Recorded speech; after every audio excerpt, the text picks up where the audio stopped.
A very special good morning to all of you, my lovely students. So कैसे हैं आप लोग?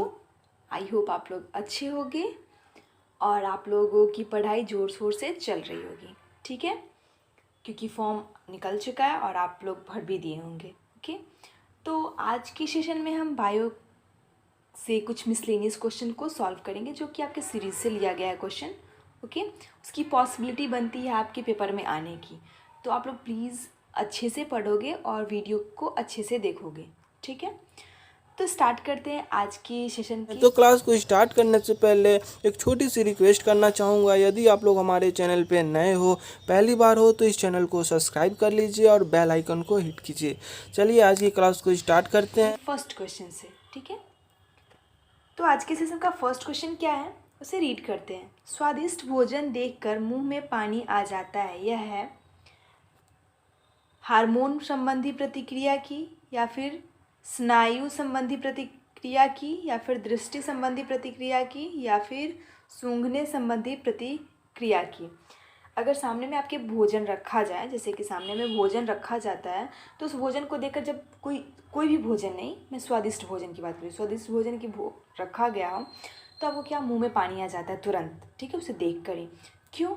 क्योंकि क्योंकि एक प्रोसेस होता है, उसको क्या बोलते हैं कि अगर स्वादिष्ट भोजन को देखकर मुंह में पानी आता है, उस प्रोसेस को क्या बोलते हैं? सैलिवेशन कहते हैं। क्या बोलते हैं?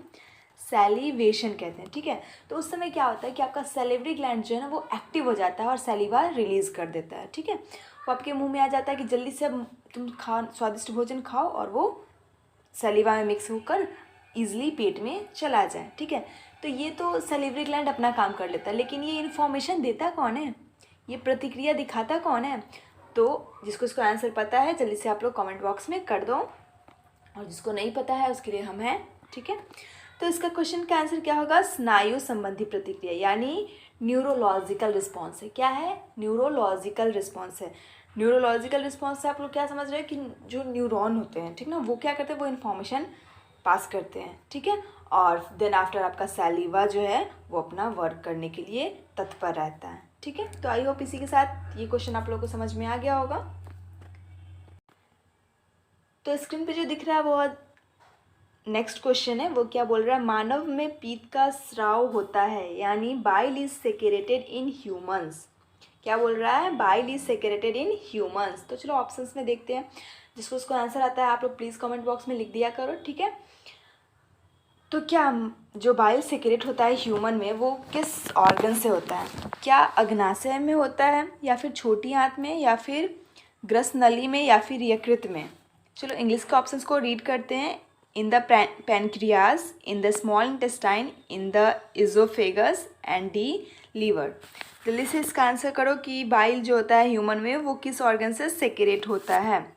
तो ये सभी को पता होगा कि किससे सेक्रेट होता है? यकृत में, यानी लीवर में, ठीक है, यानी लीवर से, ठीक है, या फिर लीवर में भी बोल सकते हो।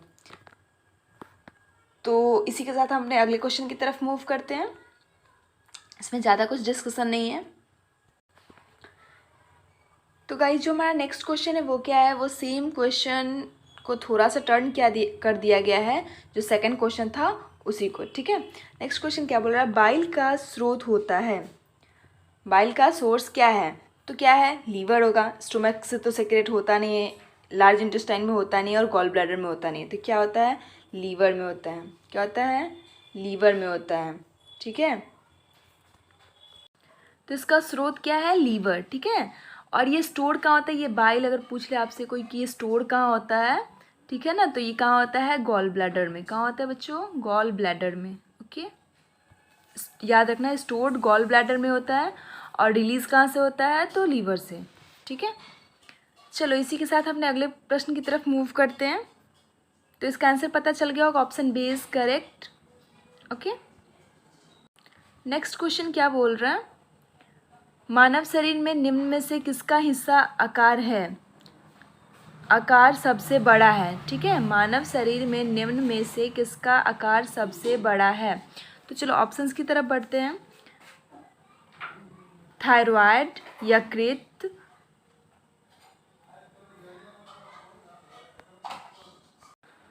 प्लीहा एंड अग्नाशय, ठीक है। तो इसका आंसर, इसमें क्वेश्चन क्या पूछ रहा है कि सबसे बड़ा जो ऑर्गन है वो पूछ रहा है, ऑर्गन का नाम पूछ रहा है, ठीक है ना। चलो इसे इंग्लिश में भी एक बार रिपीट कर लेते हैं। Which of the following is the largest size in the human body, ठीक है। 4 ऑप्शंस दिए गए हैं, उनमें से सबसे लार्जेस्ट साइज ह्यूमन बॉडी में किस ऑर्गन का है, ठीक है। तो चलो देखते हैं, ये सबको पता होगा कि किसका होता है, यकृत का होता है यानी लीवर का होता है। ये ज़्यादा टफ क्वेश्चन है, एकदम कॉमन सा क्वेश्चन है, ठीक है। ऐसा नहीं है कि क्वेश्चन नहीं आ सकता है, बिल्कुल आ सकता है, ओके। जरूरी नहीं कि हमेशा टफ क्वेश्चन ही देता है। तो इसका आंसर पता चल गया होगा। और ये लगभग कितना होता है, आई मीन अप्रॉक्स 1.5 kg के करीब, ठीक है ना। 1 kg से 1.5 kg के करीब में एक एडल्ट में पाया जाता है लीवर का साइज़, ठीक है ना। वेट, ठीक है ना। और साइज़ एंड नॉर्मल साइज़ की बात करें तो कितना होता है, वुमेन में 7 सेंटीमीटर एंड मेन में 10.5 सेंटीमीटर, अप्रॉक्स की बात कर रहे हैं, ठीक है। चलो इसी के साथ अपने अगले प्रश्न की तरफ मूव करते हैं, देखते हैं हमारा अगला क्वेश्चन क्या है। नेक्स्ट क्वेश्चन जो है वो सिर्फ पढ़ना है, क्योंकि वो भी सेकंड क्वेश्चन और थर्ड क्वेश्चन की तरह एक दूसरे से रिलेटेड था और आंसर सेम था, ठीक है। तो मैं इतना हिंट्स दे दी, तो इसका भी आंसर आप लोग बता दो। मानव शरीर का सबसे बड़ा आंतरिक अंग कौन सा है, यकृत, हृदय, अग्नाशय, गुर्दा। तो बता दो इसका क्या होता है, सबसे बड़ा क्या है, हमारा लीवर है यानी यकृत है, ठीक है। कितना इसका साइज़ बता दिए हैं और इसका वेट भी हम बता दिए हैं, ठीक है। तो यहाँ कोई डिस्कशन नहीं है। नेक्स्ट क्वेश्चन क्या बोल रहा है, कार्बोहाइड्रेट, प्रोटीन और वसा का पूर्ण पाचन कहाँ पर होता है, यानी बॉडी की बात कर रहा है। बॉडी में कार्बोहाइड्रेट, प्रोटीन और वसा यानी फैट्स का पूर्ण पाचन यानी कंप्लीट डाइजेशन कहाँ पे होता है, ग्रसनली में, पेट में, छोटी आंत में या बड़ी आंत में, ठीक है। तो जिसको आंसर पता है वो जल्दी से कमेंट बॉक्स में लिख दो, ठीक है। चलो इंग्लिश में भी एक बार रीड कर लेते हैं। Where does complete digestion of carbohydrate, protein, fats takes place, ठीक है। तो आपसे क्या पूछ रहा है कि जैसे स्टोमक में तो होता है, ठीक है, स्टोमक यानी पेट में तो होता है, बट कंप्लीट डाइजेशन की बात कर रहा है। क्या बोल रहा है, कंप्लीट डाइजेशन की बात कर रहा है। अगर डाइजेशन का स्टार्ट बोला जाए कि डाइजेशन स्टार्ट कहाँ से होता है, तो वो आपके माउथ से ही स्टार्ट हो जाता है।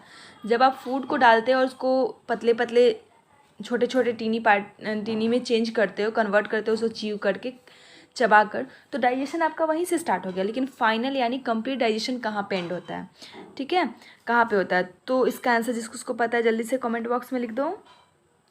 तो कहाँ पे होता है गाइस, छोटी आंत में, यानी छोटी आंत यानी स्मॉल इंटेस्टाइन में।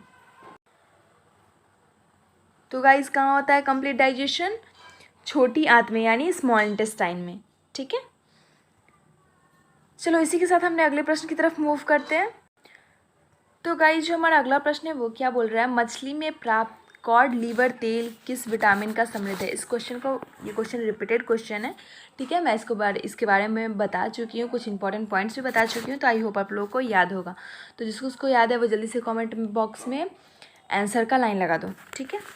तो चलो ऑप्शंस की तरफ बढ़ते हैं। Vitamin C, vitamin B, vitamin D, vitamin B, दो बार रिपीट कर दिया है विटामिन बी को, ओके।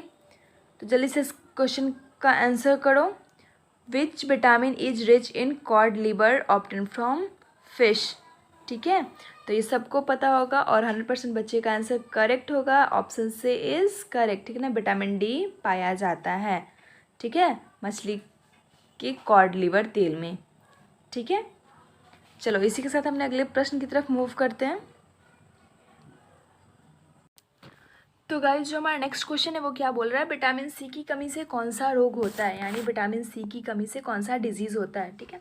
तो चलो ऑप्शंस की तरफ मूव करते हैं। ऑप्शंस क्या है, rickets, beri scurvy and night blindness, okay. जिसको उसको आंसर पता है वो कमेंट बॉक्स में लिख दो, ठीक है। चलो इसे इंग्लिश में भी एक बार रिपीट कर लेते हैं, बिकॉज डिमांड ये रहता है कि हिंदी में पढ़ाया जाए और इंग्लिश में पढ़ाया जाए। तो which disease is caused by deficiency of vitamin C, vitamin C की कमी से कौन सा बीमारी होता है, ठीक है, कौन सा रोग होता है। तो रिकेट्स ऑप्शन सेम है, beri scurvy and night blindness. तो बात करते हैं हम रिकेट्स की।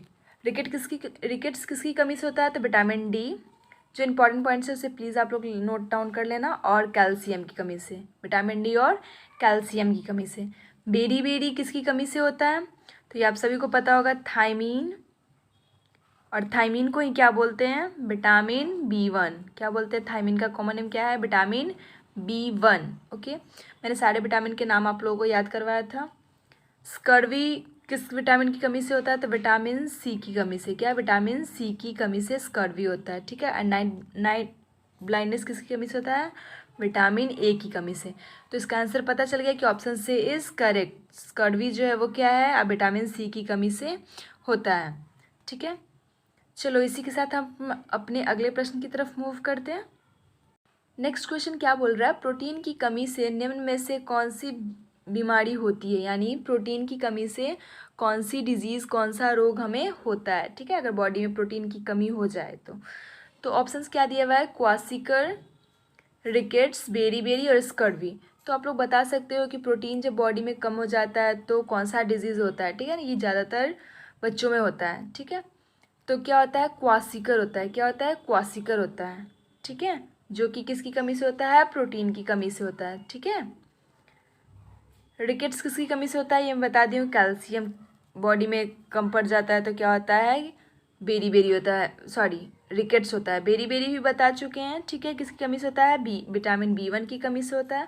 और अगर किसी पर्सन को बेरी हो रहा है तो उसका कौन सा पार्ट डैमेज होगा, यानी अफेक्टेड होगा बेरी से? तो क्या होगा? Central nervous system. क्या होगा? सेंट्रल नर्वस सिस्टम, ठीक है।